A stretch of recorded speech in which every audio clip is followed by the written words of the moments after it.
Salut tout le monde, c'est Princesse Sarmir et aujourd'hui on se retrouve pour parler de risque industriel, ce qui va me permettre d'utiliser non ironiquement plein d'effets d'explosion.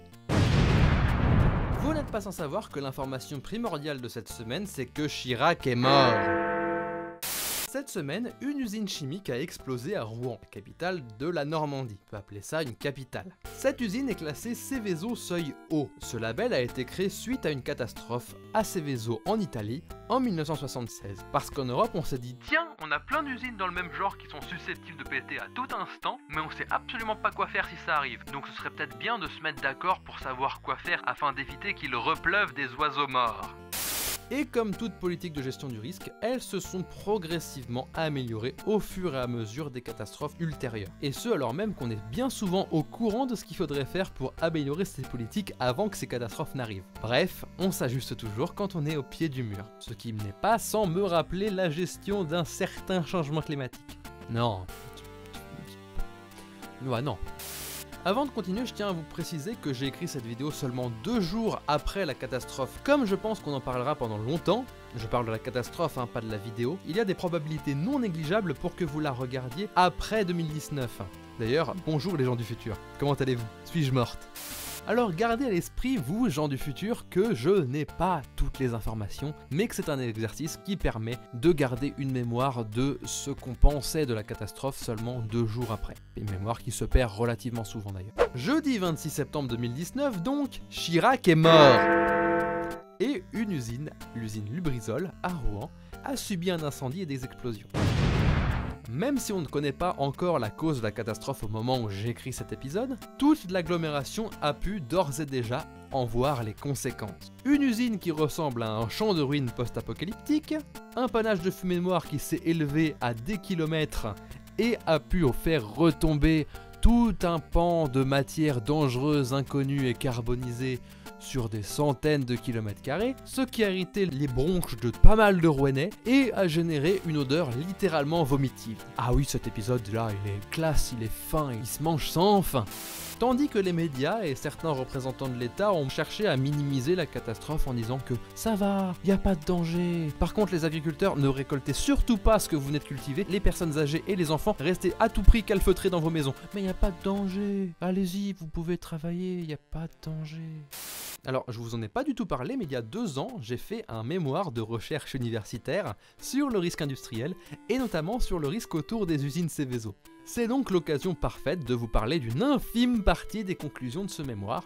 Bon, je l'ai pas là, mais ça c'est une mémoire que j'ai fait cette année. C'est absolument pas sur ça, mais voilà, sachez que j'en ai fait 2 des mémoires de recherche. Je vais donc ramener ma science sur un sujet que je connais alors que personne me l'a demandé, ce qui est un peu le principe de cette chaîne. Je vous ai dit que la gestion du risque se perfectionnait au fur et à mesure des catastrophes successives et de ce qu'on en a appris. La dernière en France, c'était la catastrophe d'AZF à Toulouse en 2001, qui a été bien plus violente puisque son explosion a tué 31 personnes et en a blessé 2500 autres. Là, on faisait pas dans la demi-couture. L'État ne pouvait pas réagir et donc a créé en 2003 ce qu'on appelle les PPRT, plans de prévention des risques technologiques. En bref, on fait en sorte qu'on soit protégé des risques avant que la catastrophe n'arrive. Ce qui est pas mal. En simplifiant très grossièrement le concept, pour faire un PPRT, il faut localiser les endroits qui sont susceptibles de faire boom, regarder quelle est la puissance du boom qu'on pourrait avoir, et ensuite on va tracer des cercles dont le rayon est plus ou moins important autour de ces points qui sont susceptibles d'exploser, en fonction de la puissance de l'explosion qu'on est susceptible d'encourir. Et ainsi, dans ce périmètre, on va délimiter des zones qu'on va contraindre plus ou moins à l'urbanisation. Dans ces zones, l'État peut vous dire « ça passe, vous pouvez rester ». Il peut vous dire, alors quand même vous allez financer des travaux de confortement de votre bâtiment parce qu'on n'a pas envie de vous retrouver mort transpercé par les éclats de vos fenêtres, ou alors il peut vous mettre dehors à coup de pied dans le cul, qui est jamais plaisant de la part de l'État, on va pas se mentir. Ainsi on est censé minimiser au maximum les risques que les riverains subissent, et tout irait bien dans le meilleur des mondes.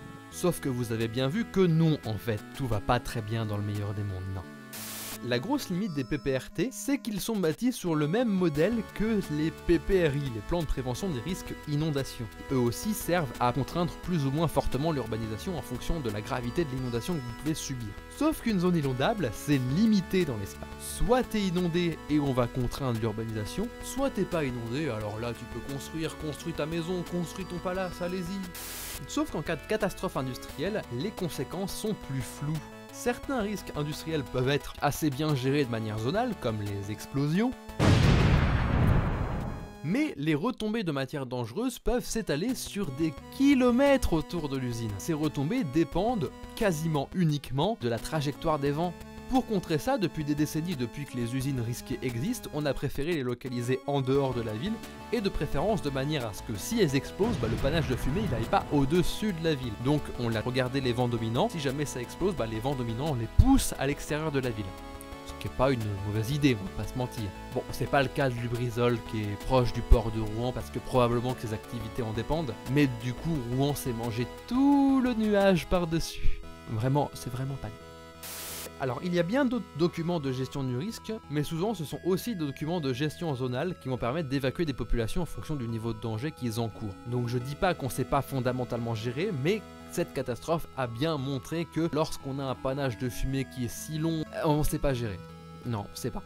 J'espère sincèrement que les politiques du futur vont tirer conséquence de cette catastrophe afin de pouvoir se préparer au mieux à ce type d'événement, parce que bon là actuellement c'est très loin d'être parfait. D'ailleurs ce qu'on sait aujourd'hui c'est que cette catastrophe va polluer les sols de manière non négligeable et va aussi polluer les eaux de la Seine, puisque éteindre un incendie chimique ça demande une grande quantité de liquides qui ne peuvent bien évidemment pas être stockés sur le site et vont donc ruisseler dans la Seine juste à côté. Les pollutions ont déjà été observées d'ailleurs. Bref, encore une menace de plus pour la biodiversité qui franchement n'avait pas forcément besoin de ça. J'espère donc que vous pourrez tirer des conclusions de cette catastrophe et qu'on pourra gérer ça un petit peu mieux dans le futur.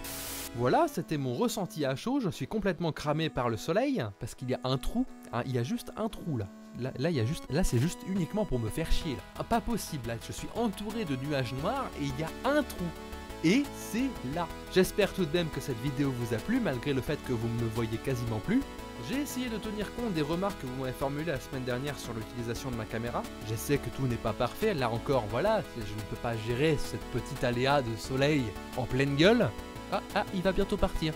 Ah, même si j'ai remercié une grande partie de ceux qui ont eu un petit mot doux pour moi la semaine dernière, je tiens à vous faire un remerciement collectif parce que vous m'avez donné beaucoup confiance en moi.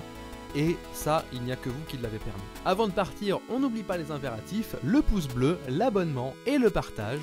N'oublie pas de laisser un commentaire aussi si ça t'a plu et que tu as quelques remarques et suggestions ou précisions à apporter. En attendant, votre princesse vous dit au revoir et que le pouvoir de la jupe soit avec vous. Bye!